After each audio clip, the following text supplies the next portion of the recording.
సుచిత్ర గారు ఈ రోజున విజయసాయి రెడ్డి లాంటి వాళ్ళు మాట్లాడుతూ అంటే 5 ఏళ్ల తర్వాత చంద్రబాబు నాయుడు గారు బతుకుంటే అరెస్టులు చేస్తాం. అసలు ఇప్పుడు వీళ్ళ చుట్టూ పేరుకుపోతున్న కేసులు కానివ్వండి, లేకపోతే గతంలో A2గా ఉన్న విజయసాయి రెడ్డి ఆర్థిక నేరాలకు సంబంధించి ఆరోపణలు ఇంకా ఎదుర్కొంటూ బెయిల్స్ మీద తిరుగుతున్న వీళ్ళు, చంద్రబాబు నాయుడు గారు ఒక్కొక్కటి చేసుకుంటూ ప్రజల గురించి ఆలోచిస్తూ రాష్ట్రం గురించి ఆలోచిస్తున్న వ్యక్తిని ఎలా మాట్లాడగలుగుతున్నారంటారు వీళ్ళందరూ?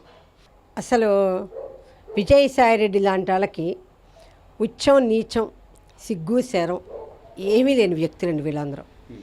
ఓడిపోయారు, 11 సీట్లకే పరిమితం అయ్యారు, కనీసం అసెంబ్లీలో ప్రతిపక్ష హోదా కూడా రాలేదు. అయినా వీళ్ళకి అసలు సిగ్గు శరం లేదు. అస్తమానం ఏదో ఒకటి చంద్రబాబు నాయుడు గారిని అనాలి, లోకేష్ బాబు గారిని అనాలి, పవన్ కళ్యాణ్ గారిని అనాలి. వీళ్ళకి అసలు ఒక విలువలు లేవు. వీళ్ళ లైఫ్ స్టైల్ కూడా ఒక విలువలు లేని లైఫ్ స్టైల్ ఒక రకంగా చెప్పాలండి. ఎందుకంటే ఇదే విజయసాయి రెడ్డి మీద వైజాగ్లో ఒక అమ్మాయి ఏదో పిల్లాన్ని కన్నానని అదని ఇదని DNA టెస్ట్ అని అదని ఎంత చండాలంగా అయ్యిందో తెలుసు. ఇతని లైఫ్ స్టైల్ ఏంటో కూడా మనకు అక్కడ అర్థమైపోయింది. విజయసాయి రెడ్డి లైఫ్ స్టైల్ ఎట్లాంటిదో కూడా తెలిసిపోయింది మనకి. అలాగే వాళ్ళ నాయకులు అందరి మీద కూడా ఆడవాళ్ళు ఎన్నో రకాలుగా వీళ్ళ మమ్మల్ని అన్యాయం చేశారు, మాకు ఇది చేశారు అది చేశారని వీళ్ళ నాయకులు అందరి మీద చాలా ఆడవాళ్ళు కేసులు పెట్టారు.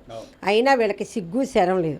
అంబటి రాంబాబు దగ్గర నుంచి తమ్మినేని సీతారాం దగ్గర నుంచి విజయసాయి రెడ్డి ప్రతి ఒక్కళ్ళ మీద, వీళ్ళ ఎమ్మెల్సీ శ్రీనివాస దువాడ అతను ఎవరో ఉన్నాడు కదా శ్రీనివాసు, వీళ్ళందరి మీదనండి.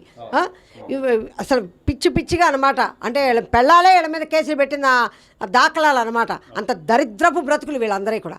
ఈరోజు వీళ్ళొచ్చి చంద్రబాబు నాయుడు గారు విమర్శించే స్థాయి వీళ్ళకి లేదు. అసలు చంద్రబాబు నాయుడు గారు కాలి గోరు కూడా వీళ్ళు చాలరు ఒక రకంగా చెప్పాలంటే. ఏంటి మీరు వచ్చేది ఇంకా పగటి కళలకు అంటున్నారా మీరేదో మేము వచ్చేసేస్తాం, మేమేదో సాధించేసేస్తాం, మేము మళ్ళా వస్తామని చెప్తే పిచ్చి వాగద్దు. మీరు అసలు పిచ్చ మాటలు మాట్లాడుతున్నారా? చంద్రబాబు నాయుడు గారిని అది చేసేస్తాం ఇది చేసేస్తాం అంటారు. ఇంకా మీ భ్రమలు పోలేదా? ఇంకా పగటి కళలకు అంటానే ఉన్నారా మీరు? ఇప్పటికే ఫలితం అనుభవించారు. ఇంకా వాగితే రేపు పొద్దున వచ్చే ఎలక్షన్స్ ఆ 11 కూడా ఉండవు, మీకు 0 ఉంటుంది. వైకాపా కంప్లీట్ 0 అయిపోతుంది. అది బాగా గుర్తుపెట్టుకోండి. మీ మీద ఎన్ని అన్యాయాలు జరగట్లేదు, ఎన్ని అక్రమాలు చేశారు మీరు. కాకినాడ పోర్టు చూడండి, ఈరోజు ఒక షిప్ని మూసేశారు. అక్కడున్న షెడ్యూల్లో భూముల్ని అసలు కొన్ని వేల కోట్లని గన్నులు పెట్టి బెదిరించి లక్షల కోట్లు కాజేసేసి ఆ గన్నులు పెట్టి బెదిరించి చాలా తక్కువకి తీసేసుకోవడం, వాళ్ళని ఏమనంటే చంపేయటం. ఆ విక్రాంత్ రెడ్డి ఎట్టా చెప్తే అట్లా వినాలని ఆ జగన్మోహన్ రెడ్డి కూడా చెప్పడం. ఎన్ని అన్యాయాలు చేశారు, ఎన్ని అక్రమాలు చేశారు, అన్నీ బయటకు వస్తున్నాయి మెల్లమెల్లగా. ప్రతి ఒక్కటి బయటకు వస్తుంది. ఈరోజు ఆదాని గ్రూప్తో మీ నాయకుడు వైఎస్ జగన్మోహన్ రెడ్డి ఆదాని గ్రూప్ దగ్గర నుంచి ముడుపులు తీసుకున్నాడు. 1750 కోట్లు ఉన్నాయి. అమెరికా కోర్టు, న్యూయార్క్ కోర్టులోనే దాన్ని రుజువు చేస్తున్నారు వాళ్ళు. అమెరికాయే ఇచ్చింది.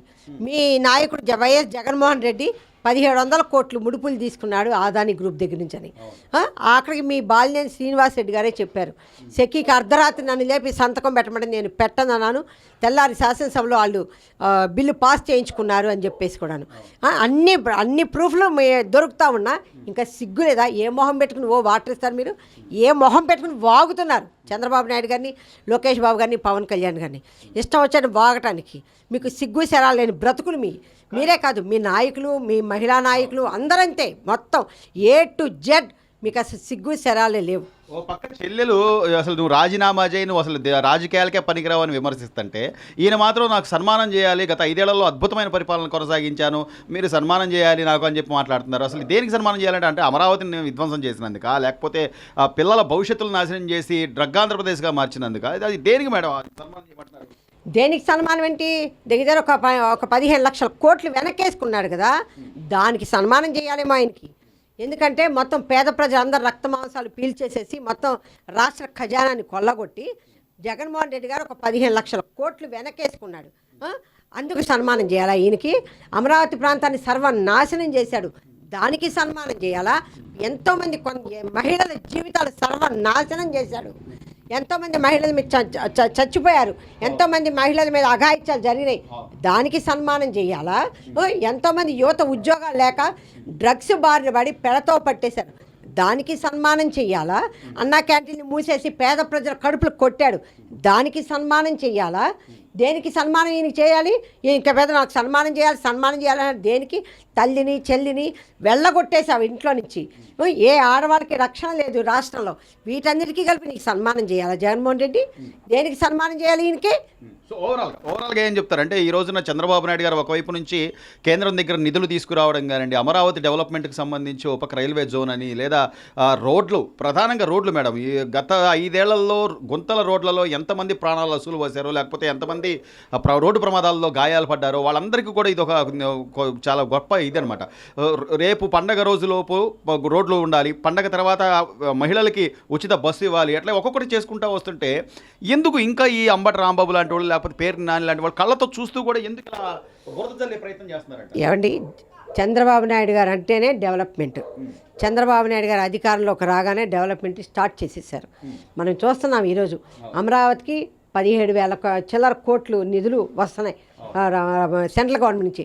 అలాగే పోలవరానికి కొన్ని నిధులు వస్తున్నాయి.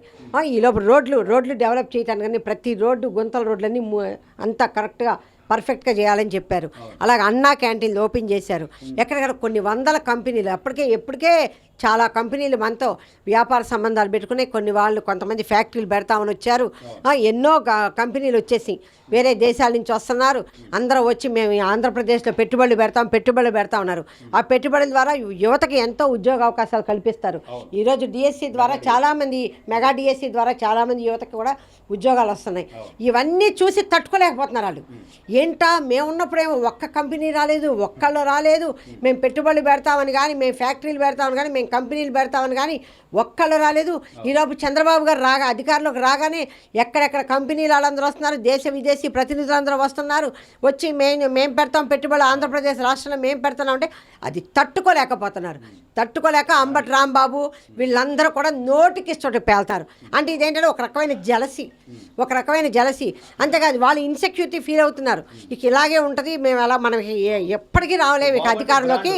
ఇక లోకేష్ బాబు గారు అన్నట్టు బాబు గారు అంటే ఒక బ్రాండ్ పడిపోయింది, ఇక మనం ఎప్పటికీ అధికారంలోకి రాలేము అని చెప్పి వాళ్ళకి ఒక ఇన్సెక్యూరిటీ ఫీలింగ్ వచ్చేసింది. ప్రజలకు కూడా ఈ 6 నెలల్లో, గత 5 ఏళ్లలో జరిగిన విధ్వంసానికి ఈ 6 నెలల్లోనే ఈయన మందులు వేయడం కానీ, లేకపోతే రేపు పొద్దున మళ్ళీ భవిష్యత్తు బాగుంటుంది అనేటువంటి పునర్వైభవం తీసుకొచ్చే దిశగా అడుగులు వేయడం కానీ ప్రజలకు అసలు నమ్మకం కుదిరింది. మీరు చూశారు, సార్ రాగానే 4,000 పింఛన్ పెంచారు. అలాగే అన్నా క్యాంటీన్లు ఓపెన్ చేశారు. మళ్ళీ మన 3 గ్యాస్ సిలిండర్లు ఇచ్చారు. సూపర్ 6 పథకాలన్నీ అమలు చేయడం రెడీ అయిపోతున్నారు. రేపు పొద్దున ఒక పండగకి మళ్ళీ బస్ ఫ్రీ ఇస్తారు. వచ్చేసింది ఆల్రెడీ. రేపు బస్సుకు ఫ్రీ ఇస్తారు.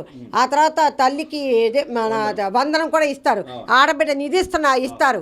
ఇవన్నీ వరుస ఆయన ఒక్కొక్క స్టెప్ చేసుకుంటూ వెళ్ళిపోతున్నారు. ప్రజలందరికీ ఒక నమ్మకం వచ్చేసింది, బాబు గారు ఉంటేనే మనం డెవలప్ అవుతాం, మన రాష్ట్రం డెవలప్ అవుతే మనం ప్రశాంతంగా బ్రతకగలని ఒక నమ్మకం ప్రజలలో కలిగింది. అది చూసి తట్టుకోలేక ఇవన్నీ ఈ వైకాపా వాళ్ళందరూ ఇట్లాంటి పిచ్చి మాటలు పిచ్చి వాగులు వాగుతున్నారు. వీటన్నిటికీ కూడా ప్రజలే చెక్ పెడతారు మళ్ళీ.